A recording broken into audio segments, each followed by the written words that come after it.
The role of the Career Readiness team here at the OECD is to provide advice to countries on how schools can help students to visualize and plan their progression through education and training towards desirable careers.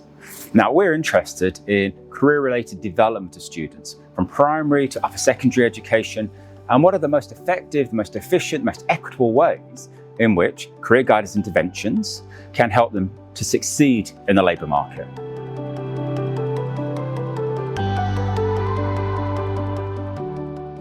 We now have very compelling evidence to show that teenage participation in career development activities really will make a difference later on. And we know this because we've looked at longitudinal data sets following tens of thousands of students in multiple countries.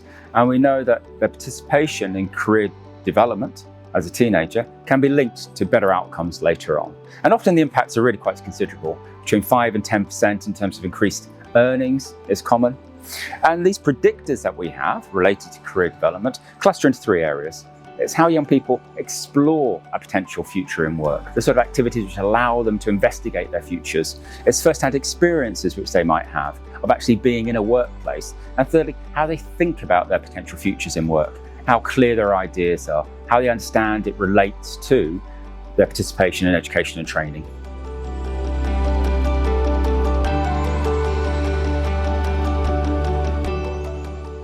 One of the best ways to understand the impacts of career development is to think about what happens when students get to the end of their education process and they're actually competing for jobs in the labour market.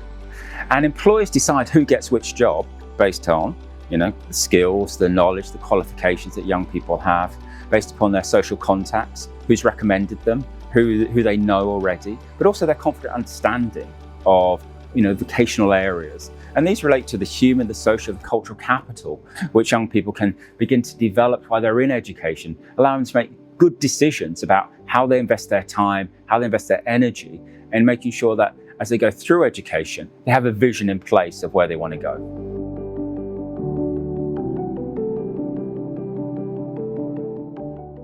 The OECD PISA dataset for 2022 is brilliant. It provides huge amounts of information on the career development that students have while they're in school. And what it shows us is that there's great variation between countries in terms of who's getting what. But on average, half of students across the OECD have not spoken to a guidance counsellor by the age of 15. 2/3 of them haven't been to a career fair. 1/3 of them would not agree that school's useful in any way in actually getting a job. When they do get the career guidance interventions, we do see changes. They become more confident about their future, clearer in their thinking, but they're not getting enough.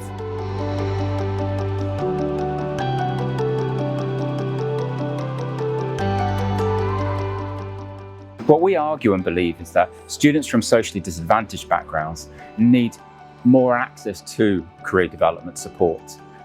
Within their schools, they have fewer resources in the household to be able to draw upon, particularly as so many of them are focused on traditional professional jobs like doctors and lawyers and so on. What we find when we look at the PISA data is that in general, the more disadvantaged students are less likely to engage in career development activities than their more socially advantaged peers. Now, it varies across schools, but across the OECD, this suggests that we have a structural problem which needs to be addressed.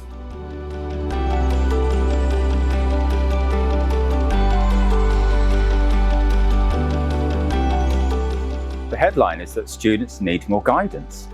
We see from our longitudinal analyses that it can be expected to make a difference to them later on in life, but they're not getting enough.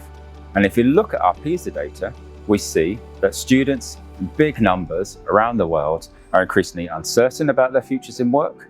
They're confused about what they need to do to be able to achieve them. And when they do have an ambition, it's increasingly concentrated in a very small number of quite traditional jobs.